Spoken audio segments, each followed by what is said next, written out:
नमस्कार दोस्तों, मैं हूं दीपक बर्थे और आप देख रहे हैं प्रदेश की आवाज। तो आइए बात करते हैं आज की कुछ खास खबरों की। सिवनी के लखनौदौन में आयोजित लघु वनोपज सहकारी समितियों के क्षमता संवर्धन प्रशिक्षण और तेंदुपत्ता बोनस वितरण कार्यक्रम का शुभारंभ कर हितग्राहियों को विभिन्न योजनाओं का हित लाभ प्रदान किया गया। आपको बता दें कि इस अवसर पर माननीय श्री फग्गन सिंह कुलस्ते जी, श्री कुंवर विजय शाह जी और अन्य गणमान्य साथी उपस्थित रहे। मेरा ये मानना है कि यदि बहनें सशक्त होंगी तो परिवार सशक्त होगा, परिवार सशक्त होगा तो समाज सशक्त होगा और समाज सशक्त होगा तो प्रदेश और देश सशक्त होगा। बहनों के सशक्तिकरण के लिए मैंने लाडली बहना योजना बनाई है। लाडली बहना योजना का 5 मार्च को फॉर्म जारी होगा और आपके गांव और वार्ड में शिविर लगाकर फॉर्म भरवाया जाएगा। मार्च और अप्रैल में फॉर्म भरे जाएंगे और मई में आवेदनों की जांच का कार्य पूर्ण कर लिया जाएगा और जून माह से आपके खाते में पैसा आने लगेगा। आपको ये भी बता दें कि मध्य प्रदेश में 1 अप्रैल से शराब के सभी अहाते बंद कर दिए जाएंगे। मंदिर, स्कूल, कॉलेज से 100 मीटर की दूरी तक शराब की कोई दुकान नहीं होगी। मेरे जनजातीय भाई बहनों, पैसा नियम केवल पैसा ब्लॉकों में लागू होगा। इसमें हर गांव, हर साल पटवारी और बीट गार्ड को खसरे की नकल रखनी होगी ताकि किसी की ज़मीन किसी और के नाम पर हो गई है तो पता चल जाएगा।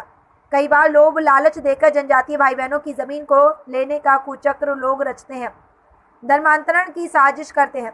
ऐसे मामलों में ग्राम सभा आपत्ति लगाएगी और ऐसे कृत्य करने वाले ठीक कर दिए जाएंगे। किसी जनजातीय भाई बहन की ज़मीन नहीं जाएगी। तेंदुपत्ता, वनोपज आदि अभी वनोपज संघ तोड़ता है, लेकिन अब जो ग्राम सभा चाहेगी तो अपना तेंदुपत्ता वहीं तोड़ेगी। अभी 268 ग्राम सभाओं ने तय किया है कि हम तोड़ेंगे। तोड़ने और बेचने का भी अधिकार ग्राम सभाओं के पास होगा। आपको इस बात की पूरी जानकारी देना चाहेंगे कि छोटे मोटे विवादों के निवारण के लिए ग्राम शांति निवारण समिति बनेगी और यही लोग फैसले कर देंगे। गांव से किसी मजदूर को बाहर ले जाना है तो गांव में लिखवा कर जाना होगा ताकि कहीं और जाकर आप संकट में ना फंस जाएं। 8 लाख रुपए तक जिन परिवारों की वार्षिक आय होगी, ऐसे परिवारों से आने वाले युवाओं का मेडिकल, इंजीनियरिंग, लॉ, IIM आदि में प्रवेश मिलेगा तो उनकी फीस माता पिता नहीं, हमारी सरकार भरवाएगी। मेरे बुजुर्ग माता पिता हमने फिर से तीर्थ दर्शन योजना प्रारंभ कर दी है। रेल से तो ले ही जाएंगे, लेकिन हवाई जहाज से भी तीर्थ यात्रा करवाऊंगा। प्रदेश की आवाज़ के लिए सिवनी से संजय काड़ी के साथ दीपक बर्थे की रिपोर्ट। भाषण नहीं है ये, दिल की बात कर रहा हूं आपसे। अभी जब मैं आया तो कई बहनें खड़ी थी तिराहे पे और उन्होंने वहां लाडली बहना पथ का मुझसे लोकार्पण करवाया। मेरी बहनों, मुख्यमंत्री लाडली बहन योजना ये योजना नहीं है, जनता की जिंदगी, बहनों की जिंदगी बदलने का अभियान है। देखो, मेरी एक मान्यता है जो बिल्कुल सच है कि बहनें अगर सशक्त होंगी, मजबूत होंगी, स्वावलंबी होंगी, अपने पांव पे खड़ी होंगी तो परिवार सशक्त होगा। परिवार सशक्त होगा तो समाज सशक्त होगा, समाज सशक्त होगा तो प्रदेश और देश सशक्त होगा। इसलिए बहनों को सशक्त करना जरूरी है। और ये बहुत दिनों से मैं सोच रहा था, पहले बेटियों के लिए लाडली लक्ष्मी योजना बनाई। आज 44 लाख लाडली लक्ष्मी बेटी है मध्य प्रदेश की धरती पर। 44 लाख जिनकी पढ़ाई लिखाई, अब तो कॉलेज की पढ़ाई के लिए भी 12,500 रुपया एडमिशन लेने पे और डिग्री लेने पे फिर 12,500 रुपया। तो बेटियों की योजना बन गई, भांजों की योजना बन गई। एक दिन मुझे बहनें कहने लगी, भांजियों का तो ध्यान रख लिया भैया, बहनों की भी तो कुछ सोचो।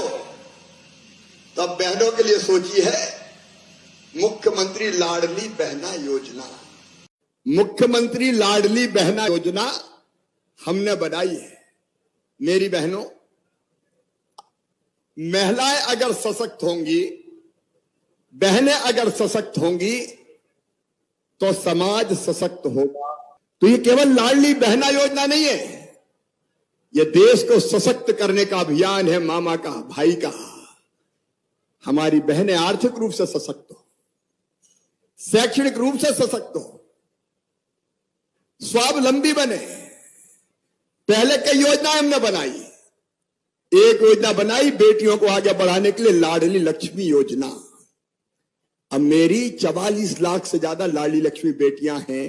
अब कई बार बहनें कहती थी कि भैया भांजियों की तो बना दी योजना, थोड़ा हमारे तरफ भी तो ध्यान दो।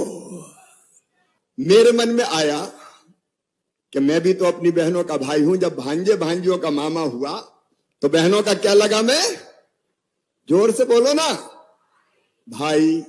और इसलिए मेरे मन में आया कि मुझे भी बहनों को कुछ उपहार देना चाहिए। लेकिन एक बात मन में और आई कि साल में एक बार देने से काम नहीं चलेगा, तो हमने तय किया कि हर महीना देना चाहिए। और इसलिए यह तय किया कि मेरी जो गरीब बहनें हैं, निम्न मध्यम वर्गीय परिवार की बहनें हैं, जिनके पास 5 एकड़ से कम जमीन है, जिनकी आमदनी केवल 2.5 लाख रुपया साल तक है, ऐसी सभी बहनों को साल में एक बार नहीं, अब हर महीना 1000 रुपया उनके खाते में डाले जाएंगे। तो ये योजना जनता की जिंदगी, गरीब और निम्न मध्यम वर्गीय परिवार की जिंदगी बदलने की योजना है। मुख्यमंत्री लाडली बहना योजना।